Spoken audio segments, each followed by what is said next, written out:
Is $5,100 a month not enough? My boss didn't raise his voice when he said it. He didn't laugh either. He said it calmly, leaning back in his chair, fingers folded like he was asking a reasonable question, like the answer was obvious, and I was the one being difficult. The room went quiet, but not uncomfortable. Not yet. My name is Lily, and at that moment, I was sitting in a glass-walled conference room surrounded by people who pretended not to hear insults when they came dressed as professionalism. This wasn't a negotiation meeting. It wasn't a performance review. It was supposed to be a routine budget discussion. I had prepared numbers, forecasts, benchmarks, data that showed my workload had doubled in the last year while my compensation hadn't moved at all.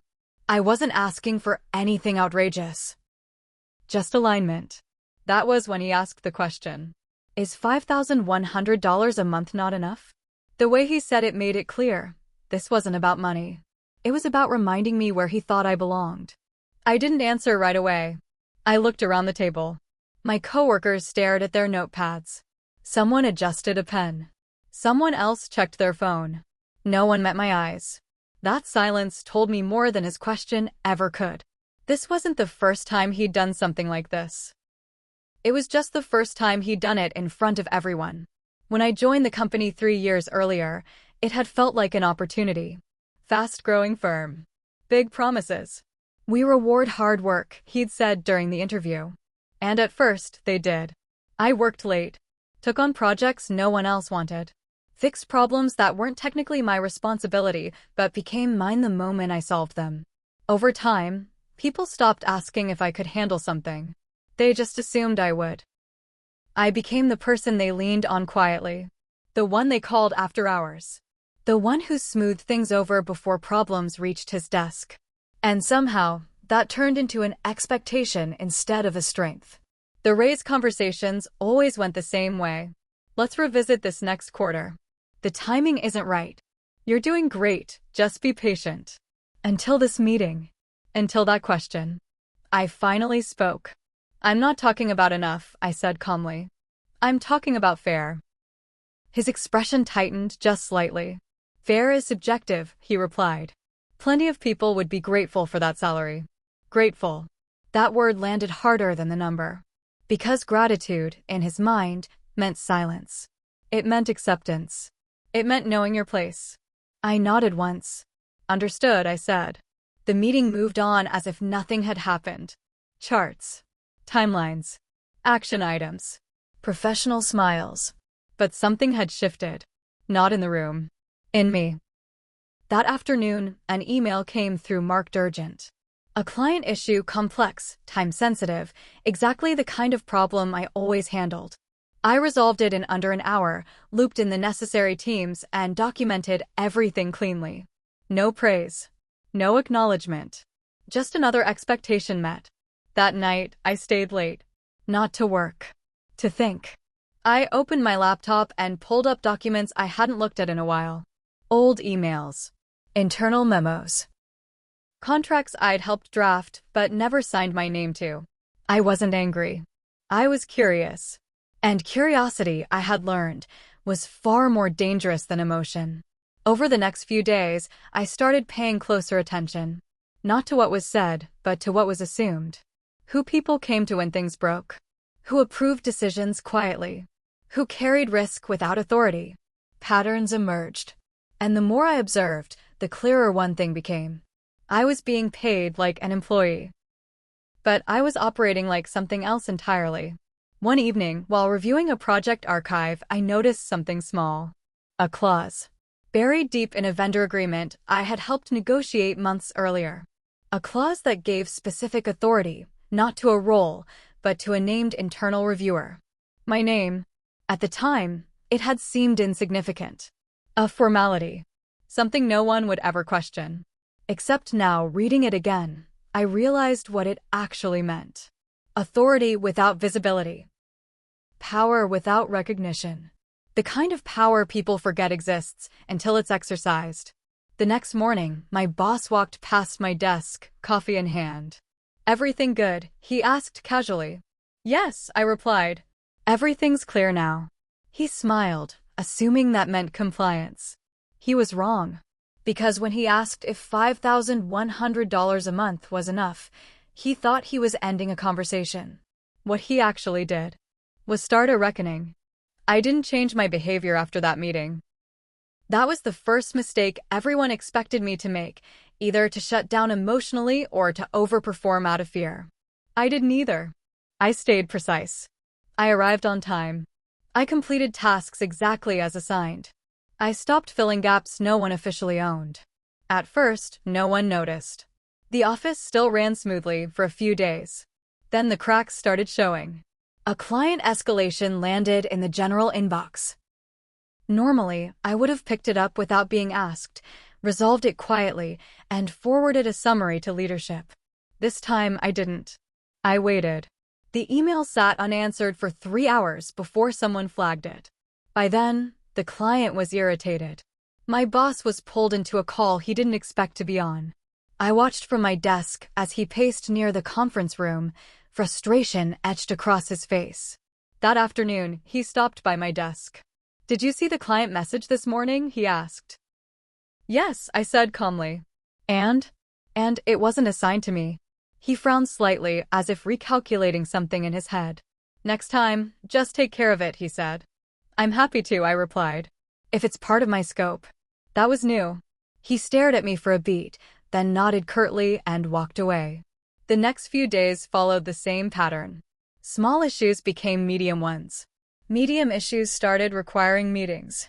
Meetings turned into delays. Nothing catastrophic. Just inefficient enough to be uncomfortable. Meanwhile, I kept reviewing those contracts. The more I looked, the more I realized how often my name appeared not in bold, not highlighted, but embedded in operational language. Reviewer. Approver. Internal authority. Not executive power. Structural power. The kind people forget exists because it doesn't sit at the head of the table. One document, in particular, caught my attention. A framework agreement with a third-party service provider. Critical infrastructure for several of our biggest clients. I had been the one to negotiate the operational controls, the escalation pathways, and the service level thresholds. And there it was again. Any deviation from agreed timelines required approval from the designated internal authority. Me. I checked the date. The next service renewal window was approaching fast. That same afternoon, my boss called for another meeting. This one wasn't framed as a budget discussion.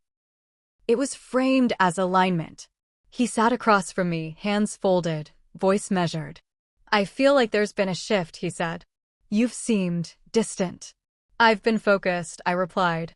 "We value initiative here," he continued. "Going above and beyond." I nodded. "And compensation reflects value." His jaw tightened. "We already discussed salary," he said.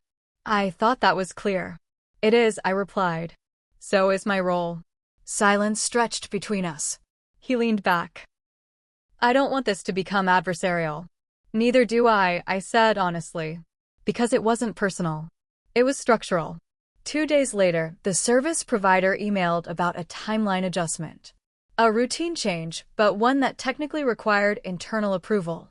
They CC'd my boss. He forwarded it to me with one line. "Approve and move forward." I didn't approve it. I asked questions. Clarifying ones. Procedural ones. The kind that take time but are impossible to argue against. The provider hesitated. Requested a call. My boss joined, irritation barely concealed. "This is slowing things down unnecessarily," he said. "I'm following the agreement," I replied. "The one you signed." The provider went quiet. Because I was right. By the end of the week, the delay triggered a review clause. Nothing dramatic, just a formal checkpoint. But that checkpoint required documentation. Documentation I controlled. By Monday morning, senior leadership was asking why timelines were slipping. My boss tried to explain. "It's procedural," he said. "She's being thorough." Thorough. Another word that meant inconvenient when used about the wrong person. That afternoon, he confronted me again. "You're proving a point," he said. "No," I replied. "I'm doing my job. This isn't what we pay you for." I met his eyes. "Then we should redefine what you pay me for." He looked away.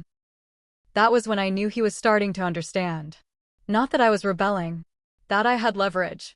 The final piece fell into place quietly. An internal audit notice came through, routine, scheduled months earlier. Normally, I would have coordinated prep, smoothed inconsistencies, and ensured everything aligned. This time, I prepared only what I was responsible for. No more. When auditors asked questions about areas outside my scope, I redirected them. Please check with management, I said politely. They did. And management didn't have answers. By midweek, the office felt different. Less confident. More reactive. My boss stopped making jokes. He stayed late. He started checking details he used to wave off. On Thursday evening, he called me into his office. He didn't sit behind his desk this time. He sat across from me. I underestimated you, he said quietly. I didn't respond. I assumed you'd either accept the salary or leave, he continued. I didn't consider this. This being what? I asked. The fact that you already had influence. Influence. Another word people use when they don't want to say power. He exhaled. What do you want? The question hung between us. I knew exactly what I wanted. But more importantly, I knew what I wouldn't accept anymore. I didn't answer him right away. Not because I was unsure, but because I wanted him to sit with the weight of the question he had finally asked. What do you want? He repeated. I folded my hands on my lap. I want clarity, I said. About my role. About authority. About compensation that reflects both. He nodded slowly. You know budgets are tight. I smiled faintly.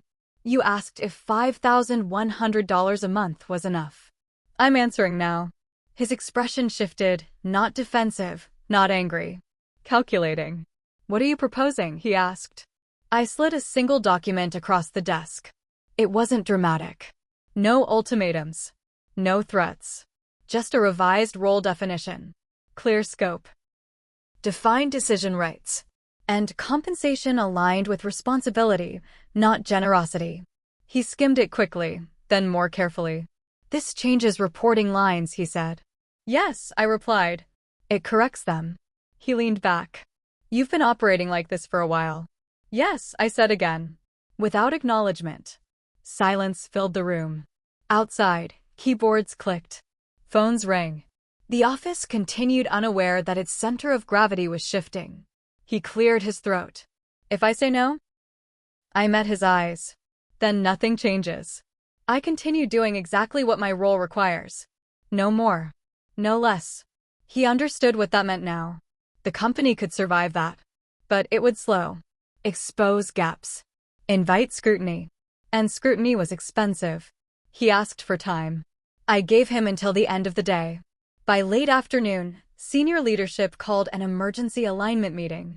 The same people who had avoided my eyes weeks earlier now leaned forward, attentive. My boss presented the situation carefully, choosing words that framed it as optimization, not correction. They asked questions. I answered them. Calmly. Precisely. With receipts. The audit delays. The contract dependencies. The operational choke points no one had noticed, because I'd always absorbed them. By the time the meeting ended, the decision was unanimous. Not because they wanted to reward me. Because they couldn't afford not to. The revised role was approved. Compensation adjusted. Authority formalized. When we walked out, the hallway felt different. Not louder. Quieter. People looked at me, not with curiosity, but recognition. My boss stopped beside me. I didn't see this coming, he said. I know, I replied. That evening, I packed up and left on time. No late emails. No unfinished work. The next week unfolded differently. Decisions flowed through the channels they were supposed to. People stopped assuming I'd fix things quietly. They asked. They waited. They respected boundaries. The office became more disciplined. Not because I demanded it. Because structure had finally caught up with reality. A few days later, I overheard someone new ask, "Who approves this?" My boss answered without hesitation. Lily does. No explanation. No qualifier. Just fact. That was the moment it settled. Power doesn't always announce itself. Sometimes it's simply acknowledged. I thought back to that meeting. The question meant to put me in my place. Is $5,100 a month not enough? It had never been about the number. It was about whether I would accept being diminished. I hadn't argued. I hadn't stormed out. I hadn't raised my voice. I had listened. Then I had stopped giving away what wasn't being valued. In the end, I didn't take power from anyone. I took back what I had been carrying for free. And once I did, the room didn't need to go silent again. It already understood.